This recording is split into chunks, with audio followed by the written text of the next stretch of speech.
Hey, everybody. I don't know if you're out there, but I'm hoping that you are. This is an opportunity to just ground after what has been, I think, for many people, a very shocking 24 hours.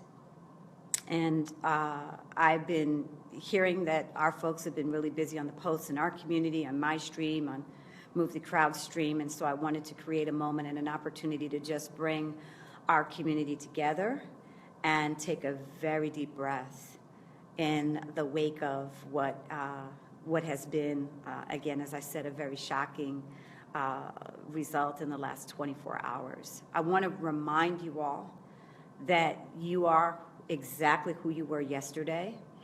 And what I mean when I say that is that your work is more necessary now than ever before.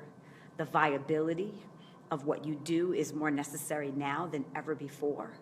That this is much bigger than who is ultimately sitting in the seat, meaning that the fate of our nation and the fate of our world belongs to all of us. I just want to remind us about that in this age of the citizen, that it is up to us to continue to work diligently towards the reality in the world that we envision, to be the change and the transformation in the lives that we're committed to serving, that none of that changes.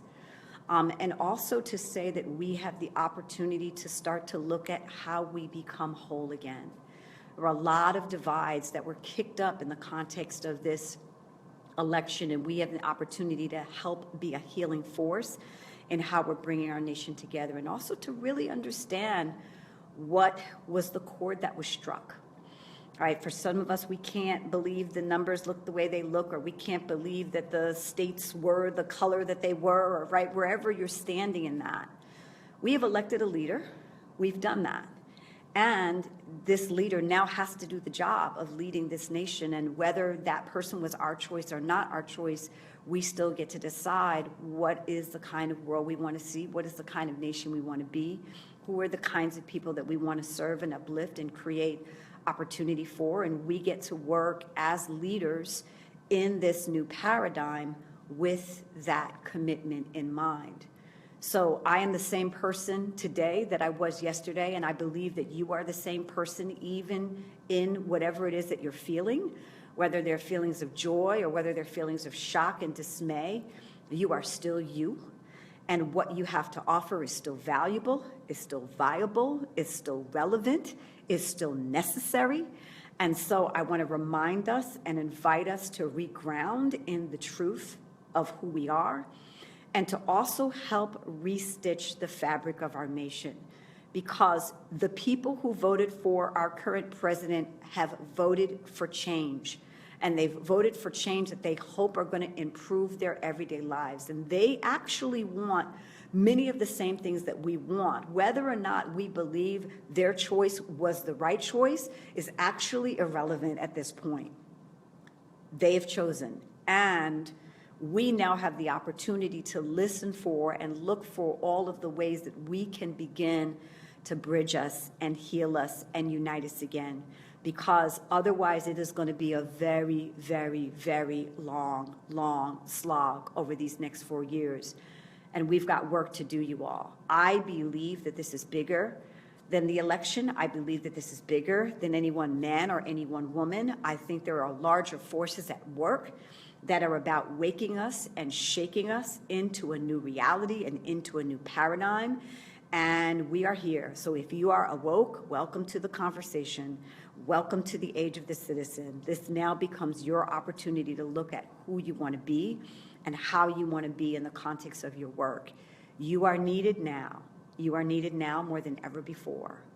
You are needed now more than ever before. I believe that this role is going to be transformative in ways that we cannot even imagine, and not just transformative for us as citizens of this nation, but I believe it is going to be transformative for our president-elect as well. We have to trust the power of something that is much bigger than any one of us, and we have to know that this world belongs to more than just one of us. Our well-being and welfare is not going to live or die on the shoulders of one person.